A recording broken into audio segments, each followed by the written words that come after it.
அப்போஸ்தலர் நடவடிக்கைகள் புஸ்தகத்துல 2 சாப்டர் ரொம்ப முக்கியம். ஒன்று 13ஆம் அதிகாரம், இன்னொன்று 15ஆம் அதிகாரம்.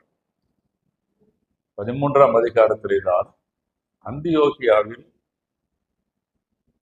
ஒரு புதிய பணிக்களம், மிஷனரி ஊழியத்திற்கான ஒரு ஹெட் குவார்ட்டர் ஆரம்பிக்கப்படுகிறது. இதுவரை ஜெருசலேம் வந்துச்சு, இப்ப எதுவா மாறுது? அந்தியோகியாவா மாறுது. So we need new places, mission field. இப்போ கூட இவ்வளவு நாளைக்கு அந்த இடத்துல ஆராதிச்சோம், இப்போ எங்க வந்திருக்கோம்? இங்க வந்திருக்கோம். நமக்கு ஒரு புதிய ஆராதனை கூடம் நமக்கு தேவைப்படுகிறது. 15ஆம் அதிகாரத்தை போய் படிச்சு பார்த்தீங்கன்னா, இந்த ஜெருசலேம் கவுன்சில், எருசலேம் மாமன்றம், ஃபர்ஸ்ட் கவுன்சில் ஆஃப் ஜெருசலேம், அங்கே தான் புறையின மக்கள் என்னென்னத்தெல்லாம் கடைப்பிடிக்குன்னு சொல்லிட்டு அதை டிஸ்கிரைப் பண்ணி கொடுப்பாங்க. ஸோ இந்த 13, 15 2 சாப்டர் ரொம்ப முக்கியம்.